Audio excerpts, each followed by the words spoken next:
which provides additional authority and powers to rapidly deploy aid to impacted communities. The governor was clear in his directive to take every available action to keep Californians safe during these storms. Behind me are state leaders who will update you on the coordinated efforts to protect the life and property during these storms. We anticipate that this may be one of the most challenging and impactful series of storms to touch down in California in the last 5 years. We're currently experiencing the second of a series of storms that may continue for the next 7 to 10 days. Consequently, if the storm materializes as we anticipate, we could see widespread flooding, mudslides, and power outages in many communities. The governor activated the State Operations Center to its highest level. The women and men behind us provide a critical hub to direct state emergency activities and harness the experience of the whole of government while working with our state, local, federal, and tribal partners. But the government can't do it alone, and we'll continue to work with our public and private partnerships. We'll also continue to work with our investment-owned utilities to respond quickly if the power goes out, and they make sure that they provide the needed support to the most vulnerable.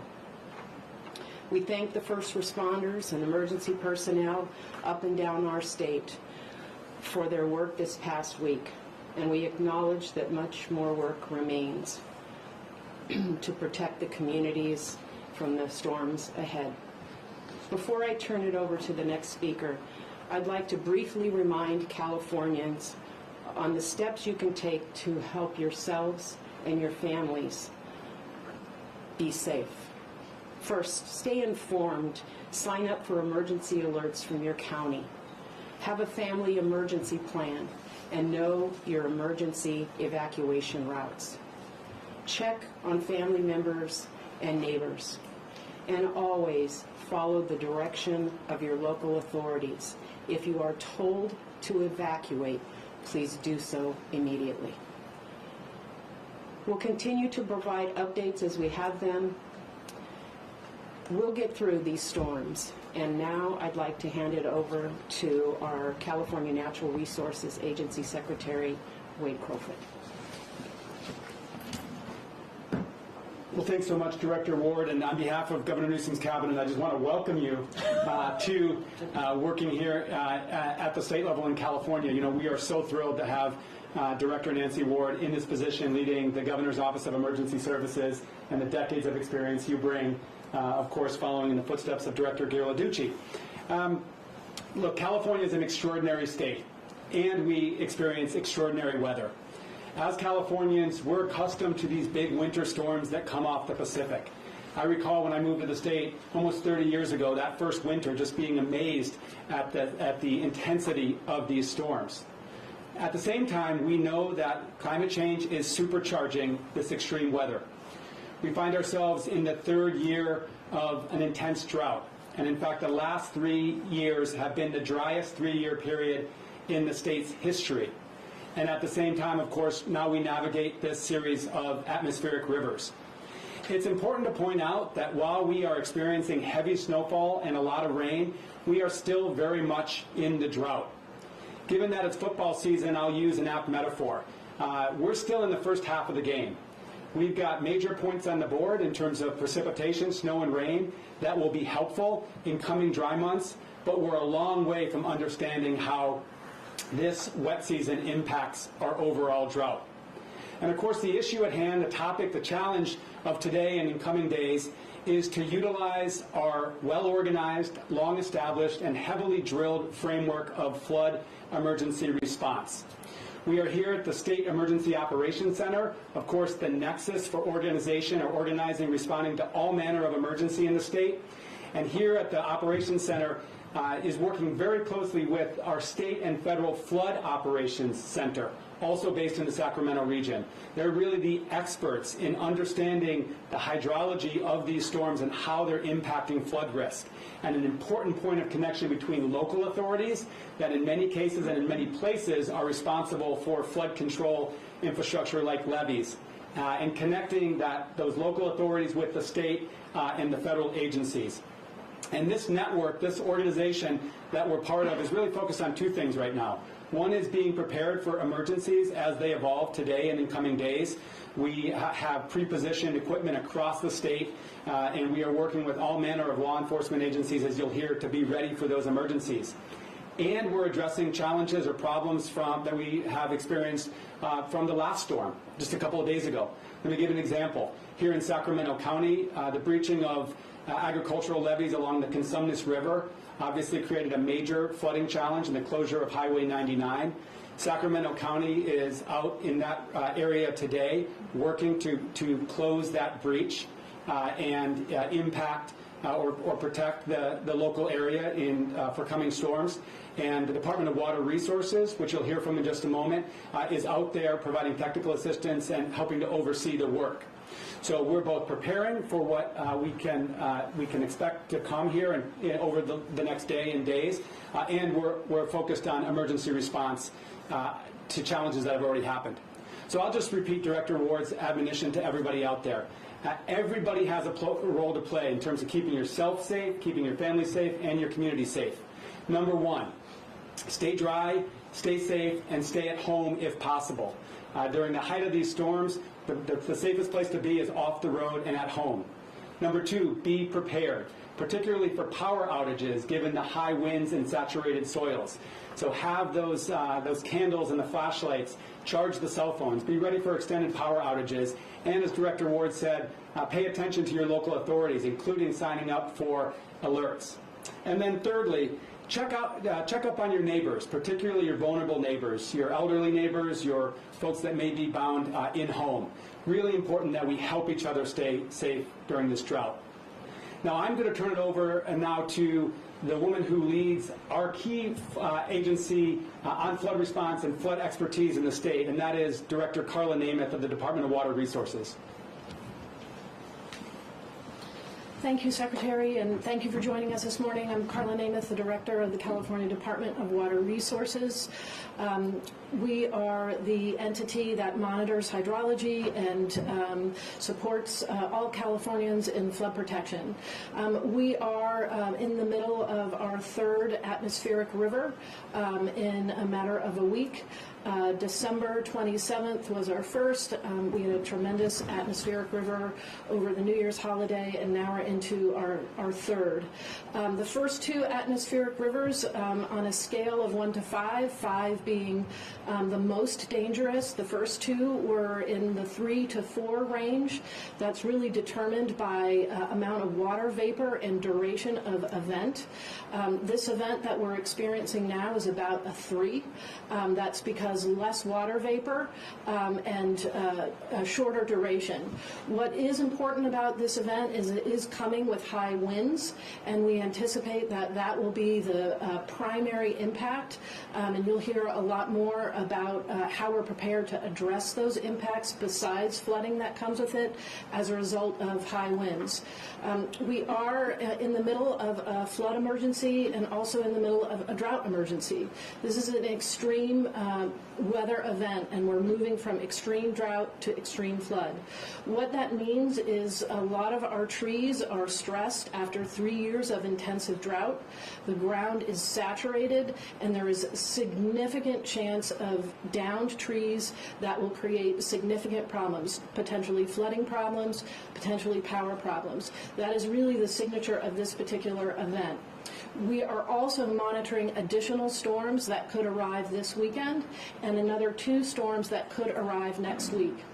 As those storms progress, as we have multiple storms in sequence, it doesn't require the same amount of precipitation to inflict significant damage. So we do need all Californians to be attentive to their local emergency, county emergency response services, and if you do get the word to evacuate, you do need to evacuate. The Department of Water Resources, as Secretary Crowfoot described, we have activated our Flood Operations Center. That is a state and federal partnership with our colleagues at the U.S. Bureau of Reclamation, U.S. Army Corps of Engineers, National Weather Service, and NOAA. At that center, we monitor the state plan of flood control, which includes the big systems in the Central Valley.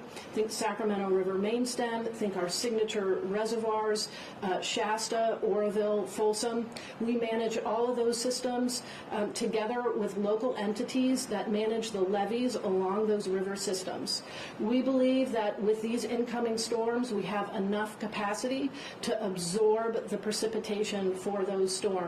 We have activated 3 of 6 weirs. That's where water overtops. Some of it is passive, some of it is deliberate management. It overtops those weirs and moves into flood bypass to relieve pressure on main stem levees. So we have not yet activated all of the infrastructure that is available to us as these storms progress. So that is a good sign. Where we're going to see, I think, significant challenges is along the coast, really from Crescent City all the way down to LA.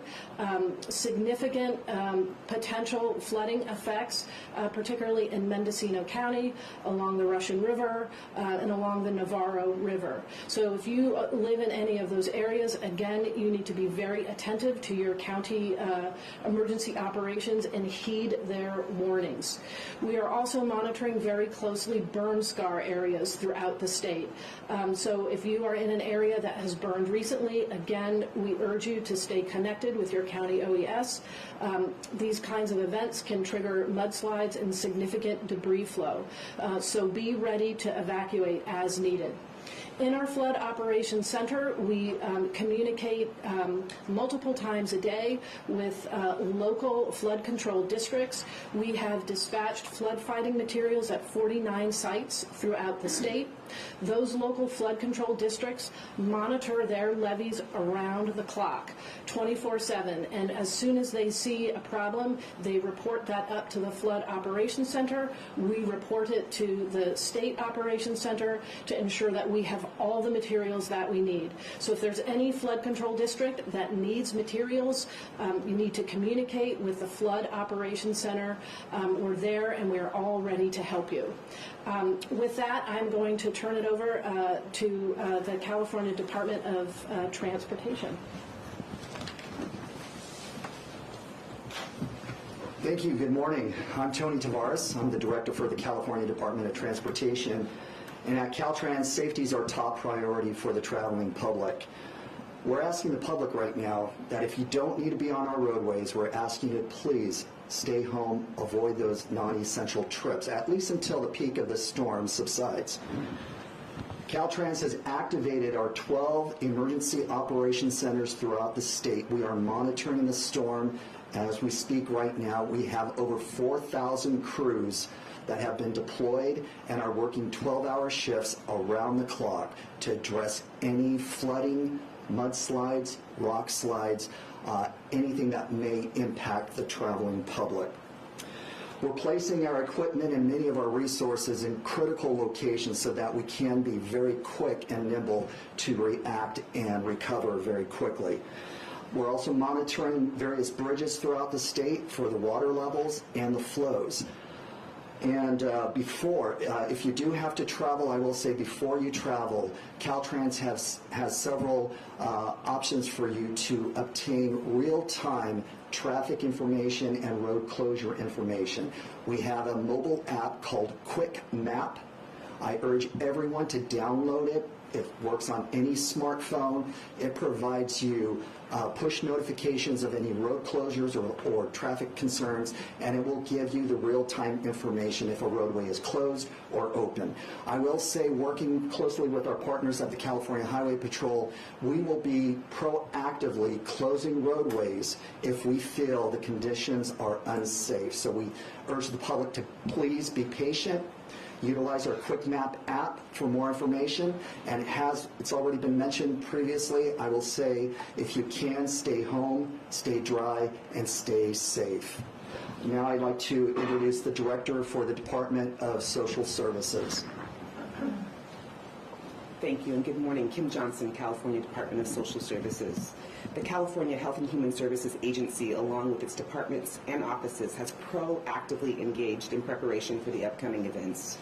Cal HHS has also engaged with local and community partners to ensure that those most in need, individuals with disabilities, older individuals, and unsheltered individuals, are engaged and have access to services. The Department of Social Services is prepared to work alongside local partners and the American Red Cross to establish shelters. Please note that all are welcome at these shelters and no identification is required. The Department of Social Services is also engaging with the operators of the facilities that we license, including child care programs, children's residential programs, and adult and senior care settings, to ensure that all are prepared. The Department of Public Health also continues to monitor skilled nursing facilities to ensure that they have what they need. Facilities and homes licensed by the state of California are required to have emergency plans that include what they will do, where they will go if it's necessary to evacuate, how they will get there, and additional considerations. The people working in these settings know what to do to keep residents safe from harm. If you are concerned about the well-being of a loved one residing in a long-term care setting, the statewide long-term care Ombudsman Crisis Line is available 24/7 at 1-800-231-4024. The Department of Public Health, which also licenses healthcare facilities, is also prepared to deploy regional staff to support hospitals and healthcare facilities to evaluate impacts. The Emergency Medical Services Authority is prepared to monitor access to emergency medical services and deploy ambulance strike teams. The Department of Healthcare Access and Information is prepared to deploy structural engineers to healthcare facilities and to evaluate impacts. And finally, the California Department of Managed Healthcare requires California health plans to help victims of natural disasters, including earthquakes, wildfires, and flooding, who are experiencing problems obtaining healthcare services.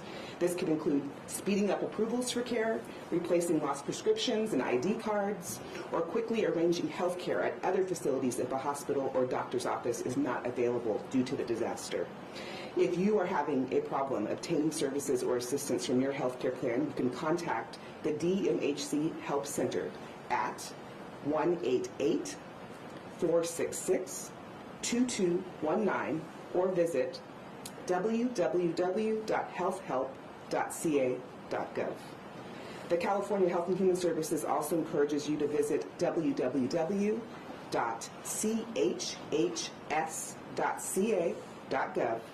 to find the California Health and Human Services Emergency Resource Guide, which includes numerous resources you may access to meet your needs and the needs of your community and loved ones. At this time, I will turn it over to the California Highway Patrol.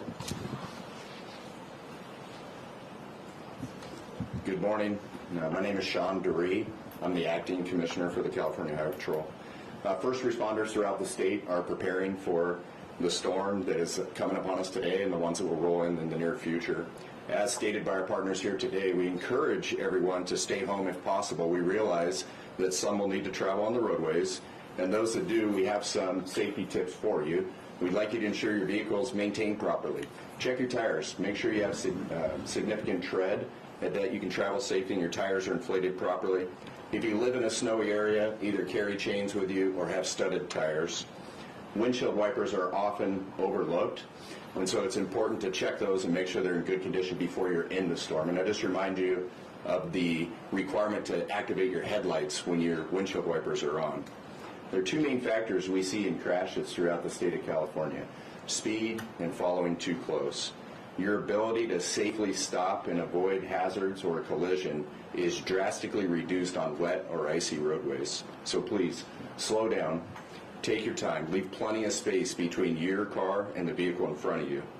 Leave early, plan for delays, and allow a little more time to arrive safely. Please, please, please do not ignore road closure signs or attempt to cross flooded roadways. This is extremely dangerous and an unnecessary risk. As little as 12 inches of water can cause a vehicle to start to float. Add to that a slight current from floodwaters, and your vehicle can easily be pushed off the roadway into deeper water, creating a true life-threatening emergency. This can be avoided by not attempting to drive through those flooded roadways. If you have vulnerable family, friends, or neighbors, we remind you to please check on them. And most importantly, if you need emergency services or first responders, call or text 911. Our dispatchers will deploy first responders to your scene. And I want to assure you, the CHP will have every available resource committed to patrol and the safety of those traveling on California's roadways. And with that, I'll turn it back over to Director Ward. Now we'd like to open it up to questions from you all. This is actually a question for Secretary Kerfoot. You mentioned that Sac County has crews out on the levee. Where is that? Is that near the Wilson area, or is that on those holes along Highway 99? Let me bring up Carla Namath from the Department of Water Resources, and we may have to refer you to somebody who's actually from the regional office on the specific location, but just ask you to add anything, Carla. Sure. So I don't know precisely where, but we can get that information. But they are out today. The Department of Water Resources is providing technical assistance and oversight. As a general matter, as you know, it's raining out there. We're dropping a lot of rock to deal with that breach. It's not likely that these repairs are going to eliminate potential additional flooding on 99, just given where we are. So we just urge everyone to take caution, and I'll make sure that we can get back with you on that precise location. Do you have a warning for people? I mean, there hasn't been an official flood warning out because of those levee breaks that weren't there a week ago to now. Is there a heightened concern going into the storm with those breaks? So those warnings come out at the local county Office of Emergency Services. So, and we keep track of those warnings that are out. So Sacramento County does have a flood warning for everybody in that area. Director Ward, if you could speak to how the emergency proclamation helps make the response easier for the state, just how it assists this whole situation. It expands authorities and protocols, so waivers for driver's hours. Gosh, I should have my attorney come up here and specifically tell you all of the things. That's okay. Yeah, power crews. It expands that, allows out-of-state resources to come into the state. Environmental types of expanded authorities. It provides the California Disaster Assistance Act to be implemented if necessary, which is a funding source from the Governor's Office of Emergency Services to infrastructure damages to our counties. So it's just a compendium of waivers and authorities, additional fuel trucks, those kind of things that typically are regulated much more heavily without a state of emergency. And we heard there's a range of concerns with this atmospheric river. Is there any one concern that trumps all? Is it flooding? Is it the winds? Is it, or Yes. is it all of the above? Everything. Yes, I mean, as Carla mentioned earlier, with the saturation of the water, it's not going to take much to overwhelm communities and to have fast-flowing rivers and tributaries, and they're going to rise quickly.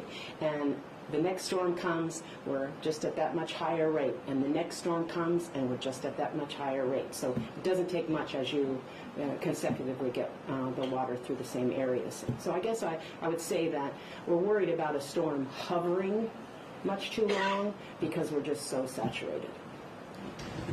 Wondering where we are in efforts to clean up the current debris from the former storm. I'm just driving around Midtown Sacramento, you can still see some large trees blocking roadways and whatnot. And I would say that's a local emergency management coordination with their,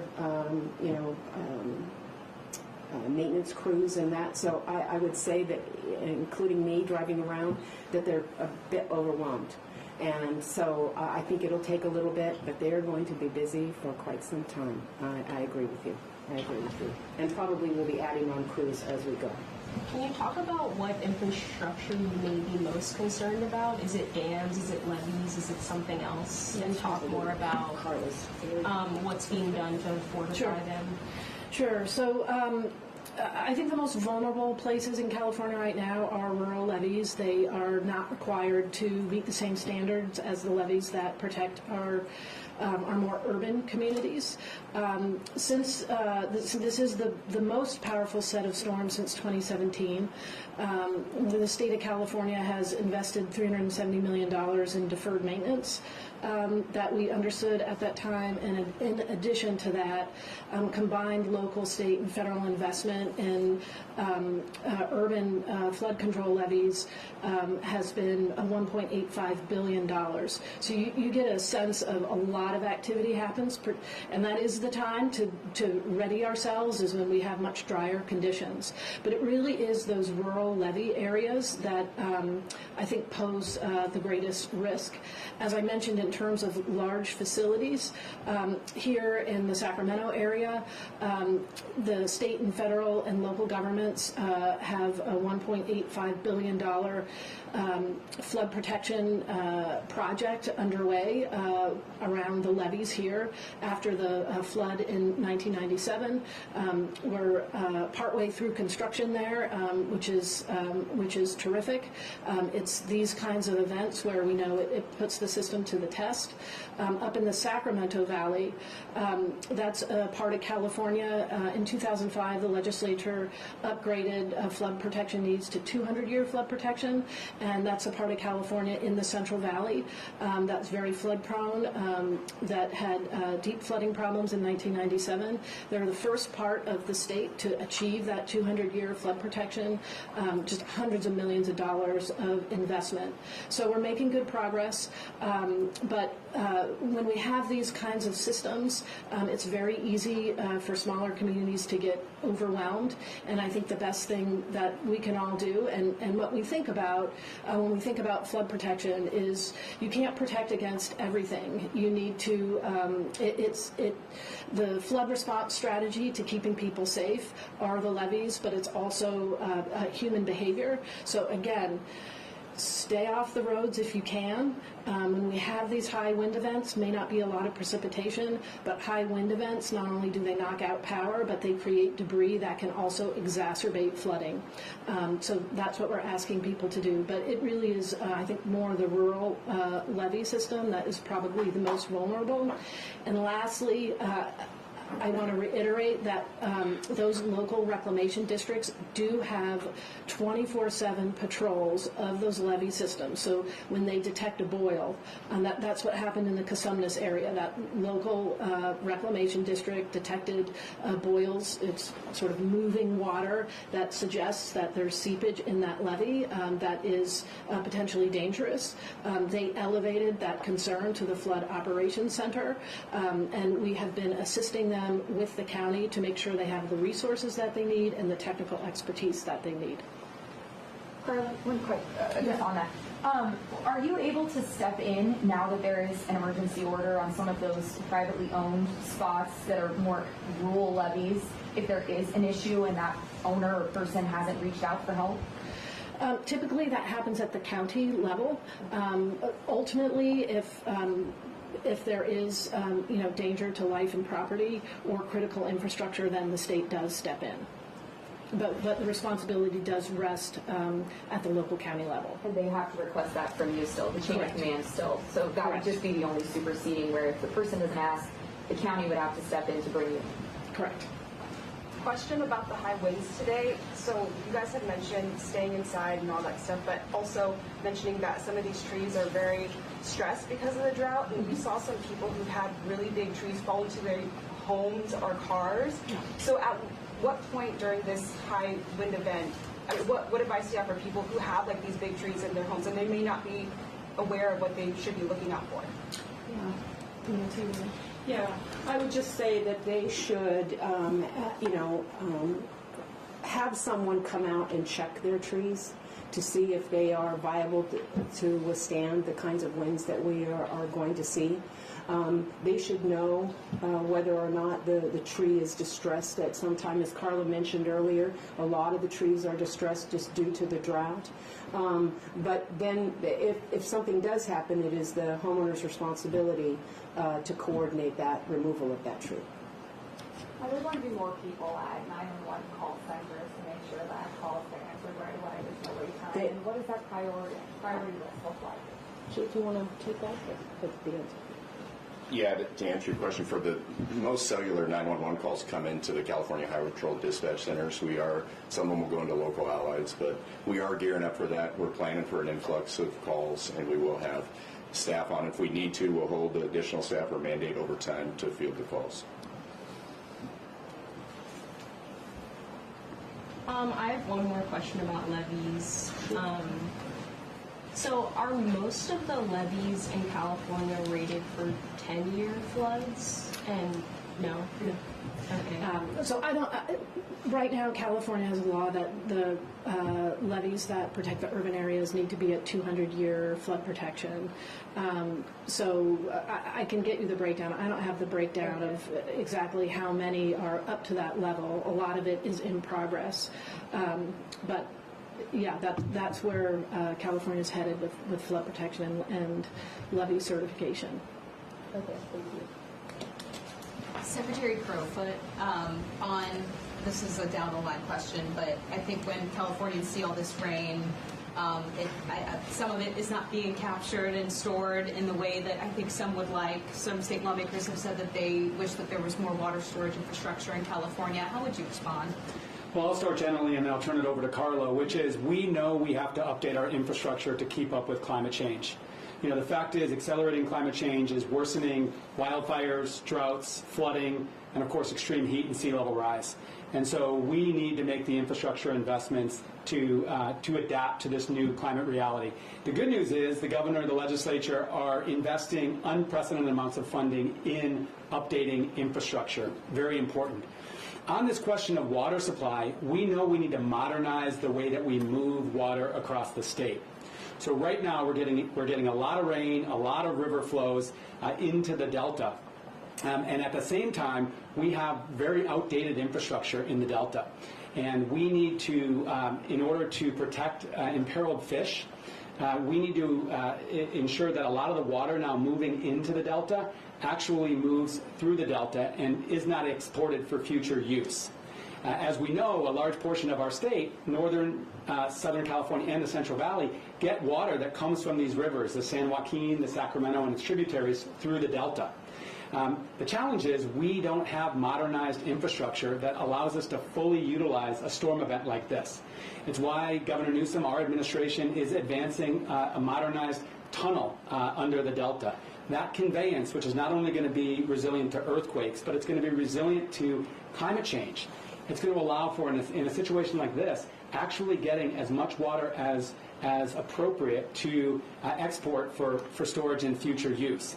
As it is right now, as Carla to tell you, despite a remarkable amount of water into the Delta, our agencies have actually had to reduce pumping in order to protect those imperiled fish, which is an important thing. So we need to modernize our infrastructure, not only to protect and help adapt our communities, but protect that fish and wildlife as well. Carla, what would you add? Sure. Yes, we need to invest in our infrastructure, and in a certain way, I think the dynamic of 3 weeks ago we're talking about exceptional drought, and here we are talking about the biggest series of storms we've seen in 5 years, and all of our science indicates we're going to have more of these kinds of very wet events. I mean, last year, same thing, very wet events in the middle of a drought. So it's really important that we have the infrastructure in place to capture it. As Secretary Crowfoot mentioned, we are moving a lot more water right now than we were at the beginning of December. But we are also, at this exact moment, with very intense floods moving through the Delta, we are, as of yesterday, dialing back the pumps as a way to provide important protections, in particular to salmon and other native fisheries. With a tunnel conveyance system, that's an opportunity to move more water when it's pulsing through this system at this fantastic rate. The other dynamic there is just overall flexibility. Actually, up in the northern part of our state, both Shasta and Oroville, they are at around 75% of average. They're at 35 and 34% of capacity. And that part of the state actually is still just under precipitation averages. So that really just demonstrates, we're holding that water ultimately. We may have a situation that mirrors last year where the storm door shuts and then we have intense, not just dry, but very warm periods, and we are back into drought, which means it's just essential that we have appropriate infrastructure at these moments where there's a lot of flashy water moving through our rivers and streams. I would also add the other piece of that is groundwater recharge. The governor, as part of a drought executive order, directed the Department of Water Resources to work with our colleagues at the Water Board and California Department of Fish and Wildlife to see what we could do in this exact event. If we do get flashy storms during the winter, especially the drought has been so brutal on some of our communities, can we move that water and get it down into our groundwater basins? And we are making progress there. We have a handful of projects that are happening, but we are going to also need conveyance infrastructure to make sure that we're moving water to the right locations where that kind of recharge is the most efficient. We are definitely still in a water supply drought in California because of our reservoir levels. We do hope that we'll get a series of additional storms. I would also hope that it's not too warm this summer. There's all kinds of things that I hope for that would create sort of this perfect moment to really bump up our reservoir storage. But for our groundwater basins, it takes them a long time to recover. All that percolation is a lot slower, and we need to update our infrastructure so that when we have these events, we're really ready, because we know the storm door is going to shut. We know we will be back into a drought condition, and we have got to prepare for it. Director, with the continuous rain for the next week at least, what is the threshold to open the weirs? So a lot of the weirs are passive, so that means the river, reaches a certain state and then it spills over the weir. The Sacramento weir, I want to say it's 29.7. That's the height of the river, and then we actually go in manually and open that weir. So we don't necessarily see that happening over the course of the next 4 to 5 days. It could be the case. It could be the case next week. I would say one of the things about these storms, which was also true in 2017, is sometimes they park over a certain geography. I was in the Bay Area Friday night, and you could just tell that storm system decided to stop in the Bay Area, and San Francisco had 5.5 inches of rain that day. So it is possible as these storms come in, they come in quickly, they start to stall out. That was the case at Oroville in 2017. So it's possible that we would need to open that Sacramento weir as a result of upcoming storms. There's just too much uncertainty at this moment.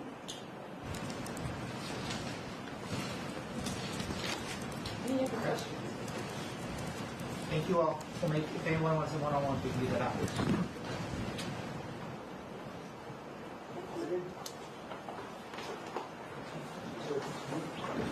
I'm sorry, I'm not a